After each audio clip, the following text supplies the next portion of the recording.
విషయం చెప్తా ఉన్నా, ఇక్కడ వీళ్ళతో నేనైతే ఇప్పటి వరకు మాట్లాడలే. వాళ్ళు వాస్తవానికి సంబంధించింది వాళ్ళు ఏది మన ఇది ఉందిగా HMT హిందుస్థాన్ మిషన్ టూల్స్ సంబంధించినటువంటి రిటైర్డ్ ఉద్యోగులు వీళ్ళకి రావాల్సిన బెనిఫిట్స్ కోసం ఇక్కడికి వచ్చినారు. అయితే నేను మాట్లాడతా అని చెప్పడం జరిగింది. వాళ్ళకే ఇస్తా. నిజంగా కేసీఆర్ పరిపాలన ఇప్పుడున్నటువంటి రేవంత్ రెడ్డి గారి పరిపాలన మీద వాళ్ళ అభిప్రాయం నేనైతే ఇప్పటి వరకు వాళ్ళకి ఆ టాపికే చెప్పలే. ఒక్కసారి వాళ్ళ ఒపీనియన్ అడుగుదాం. సార్ లేవండి సార్ కేసీఆర్ పరిపాలనకు రేవంత్ రెడ్డి గారి పరిపాలనకు ఏమైనా తేడా కనిపిస్తుందా సార్? చాలా తేడా ఉందండి. దగ్గర పెట్టుకోండి సార్. చాలా తేడా ఉందండి. అంటే ఇప్పుడు ఏమంటున్నారంటే తెలంగాణ రాష్ట్రం ఆగమైపోయింది కేసీఆర్ చేతిలోంచి రేవంత్ రెడ్డి చేతిలోకి పోవడం వల్ల అని చెప్పి టీఆర్ఎస్ నాయకులు అంటున్నారు. మీరేమంటారు సార్? లేదండి, రేవంత్ రెడ్డి గారు బాగుందా? బాగుందండి. రైట్ సార్, మీరు మాట్లాడండి సార్. ఆగమైపోయింది, ఎప్పుడు ఆగమైపోయింది. ఇది మన చేతిలో ఎప్పుడైతే తెలంగాణ వచ్చిందో అప్పుడే ఆగమైపోయింది.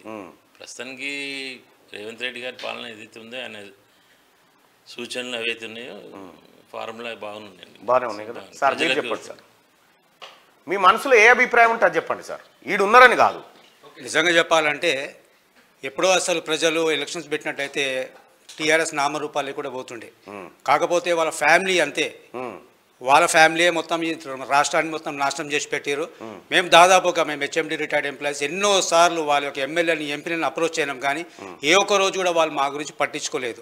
దాదాపు ఇప్పుడు 7-8 సంవత్సరాల నుంచి మాకు రావాల్సిన బెనిఫిట్స్ ఇవ్వకుండా రోడ్డు మీద బారేశారు. అదే ఇంతకుముందు కాంగ్రెస్ గవర్నమెంట్ ఉన్నప్పుడు, అప్పట్లో కూడా మాకు ఈ ప్రాబ్లం ఉన్నప్పుడు వాళ్ళు ముందుకు వచ్చేసి మన మన్మోహన్ సింగ్ గారు చూసుకోండి ప్రధానమంత్రి, ఈ ఎంప్లాయీస్ ఎటువంటి ప్రాబ్లం రావద్దని చెప్పేసి వాళ్ళు అప్పు చేసి మాకు ఇచ్చిన రోజులు కూడా ఉన్నాయి.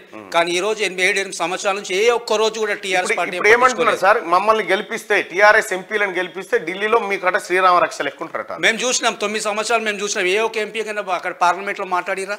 ఏ ఇష్యూ మీద మాట్లాడిరా? ఏది లేదు. వాళ్ళకి ఏంటంటే HMT ల్యాండ్స్ ఎంతైతే ఉన్నదో ల్యాండ్స్ అని అమ్ముకుందామని చెప్పి ప్లాన్ చేసిరు వాళ్ళు, కానీ అది వాళ్ళతో కాలేదు. సార్ ఒక్కసారి ఇవ్వండి సార్, ముందుకు రండి సార్. ఏమైంది సార్? ఓకే, ఇప్పుడు మేము తెలంగాణ మేము చాలా బాగు చేస్తాం. బంగారు తెలంగాణ మట్టి తెలంగాణ గారు అధ్వానం చేసిండు. అది నిజంగా చెప్పాలంటే అప్పులు చేసి అప్రూపాలు చేసిండు. ఏ గవర్నమెంట్ అమ్మకుండా ఏ సీఎం కూడా అమ్మలేడు. ఈ సీఎం అన్ని గవర్నమెంట్ ల్యాండ్స్ ఎక్కడైతే అన్ని అమ్ముకున్నాడు. మా HMT ల్యాండ్ కూడా 125 ఎకరాలు తీసుకున్నారు. మాకు ఒక్క బెనిఫిట్ ఇవ్వలేరు. మా ట్యాక్స్ వసూలు చేసుకున్నారు, కానీ మా ట్యాక్స్ కూడా మాకు చెప్పి ఎన్నిసార్లు చేసిన కానీ ఏం చేయలేరు. మాకు పేరేంది?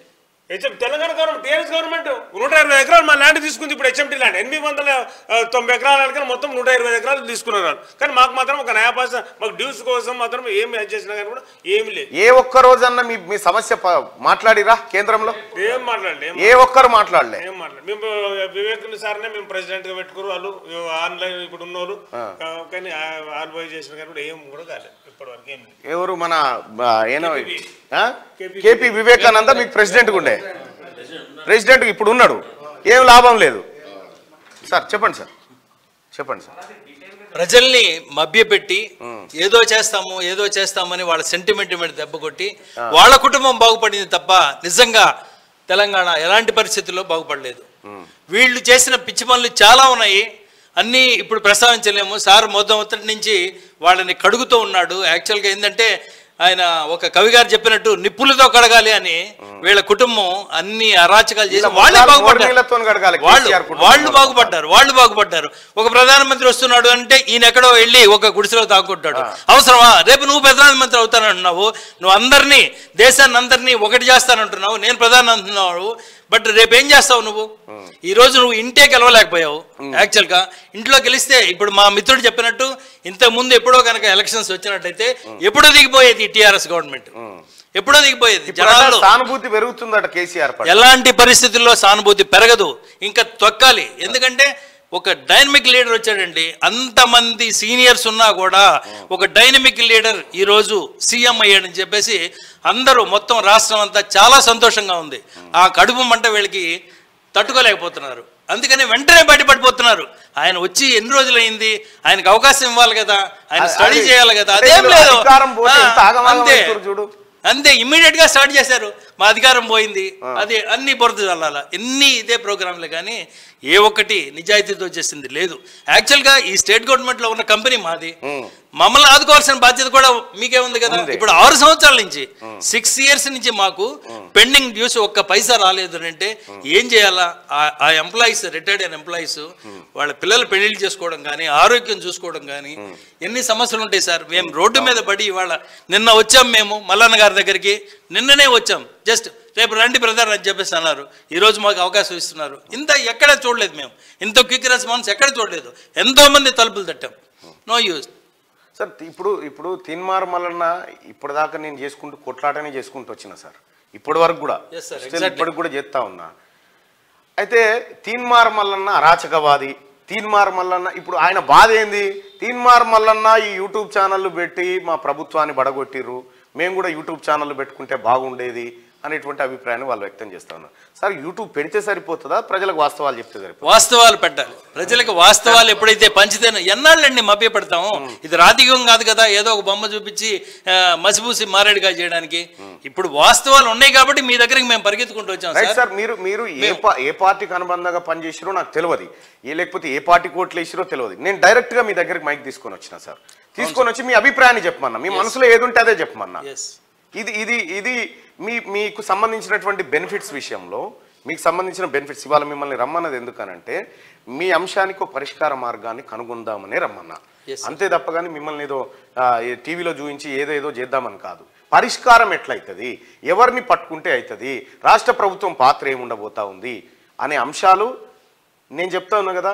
నాది బాధ్యత, ముఖ్యమంత్రి గారి దగ్గరికి మిమ్మల్ని తీసుకుపోయే బాధ్యత నాది. మీ అంశాన్ని ఆయన దృష్టి, తద్వారా కేంద్ర ప్రభుత్వం ద్వారా ఎట్లా అడిగిపించాలనేటువంటి ప్రయత్నం అయితే 100% నేను చేస్తాను. ఎందుకంటే నేను ఆ పార్టీలో ఉన్నటువంటి వ్యక్తిగా, ఆ పార్టీలో పనిచేసినటువంటి వ్యక్తిగా, పనిచేస్తున్న వ్యక్తిగా, మీరు మాది బాధ్యత, అది మీ సమస్య మా బాధ్యత కాబట్టి దాన్ని స్వీకరిస్తూ ఉన్నాం. ఇంతవరకు మేము చెప్పగలుగుతా ఉన్నాం. సో అందుకోసం మిమ్మల్ని రమ్మన్నా, మీ బాధ కూడా మీరు చెప్పుకోవచ్చు అనేటువంటి ఉద్దేశంతో రమ్మన్నా. ఇదే జరిగింది. Thank you sir. Thank you. News చూసే మీ దగ్గరికి అప్రోచ్ చేద్దామని వచ్చామండి సార్.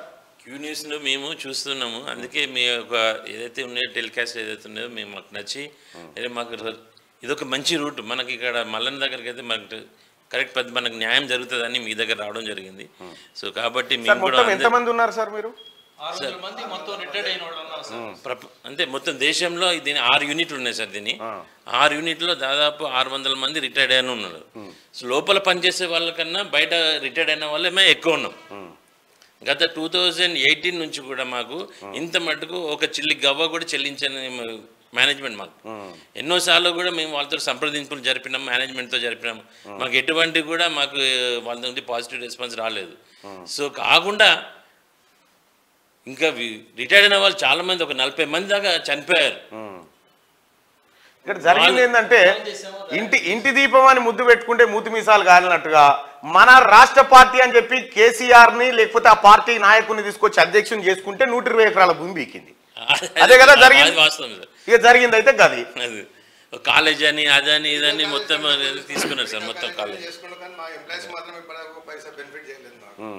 6 సంవత్సరాలు అవుతుంది. ఇప్పటికి గ్రాడ్యుయేటీ రావాలి, పిఎఫ్ రావాలి, ఈఎల్ ఎన్కాష్మెంట్ రావాలి. మాకు 97 వేజ్ బోర్డు పైసలు కూడా ఇప్పటిదాకా రాలేదు. ఇటువంటి ప్రాబ్లమ్స్ అన్ని పెట్టుకొని మేము ఈయన చేస్తాడు ఏదో ప్రెసిడెంట్, లోకల్ ప్రెసిడెంట్ అని చెప్పి మేము ఆయన వివేక్ను పెట్టుకుంటే ఆయన ఇప్పటిదాకా కూడా పోతుండి వస్తుండే, కానీ మాకైతే ఇంప్రూవ్మెంట్ ఏం కాలేదు ఇప్పటిదాకా. ఇంకోటి ఇప్పుడు కేసీఆర్ నెక్స్ట్ 5 ఏళ్ళ వరకు ఆయన ఉన్నాడు మాక్సిమం, ఆయన పని అయిపోయినట్టే. ఇంకా ఆయన ఆశపడి ఆయన కొడుకుని చేస్తాడు ఇంకేదో పడి. రేవంత్ రెడ్డిని చాలా సంతోషంగా పబ్లిక్ అంతా లైక్ చేస్తున్నారండి, ఎందుకంటే ఫ్రీ బస్సెస్ దొరికినాయి పబ్లిక్. ఇంకోటి చాలా మంది మన 1,00,000 మందికి రేషన్ కార్డులు కానీ మన లక్ష్మీ పథకాలు ఇవి చాలా హ్యాపీగా ఉన్నారు. దీని దిక్కెళ్ళి దానికంటే 100% బెటర్ గానే పబ్లిక్ లో కేసీఆర్ పరిపాలన కంటే ఇప్పుడు పరిపాలన బెటర్, చాలా బాగుంది, చాలా బాగుంది. రైట్, ఇది సరిపోతుంది. నేను మళ్ళీ మాట్లాడతాను. ఇది సరిపోతుంది అనుకుంటా నాకు తెలిసి మీకు, మీ కుటుంబానికి కేటీ రామారావు. ఇటువంటి ఇంకా అయిపోయా రాకపోయా అని మీరు ఆ భ్రమలలోంచి బయటికి రారుతామి.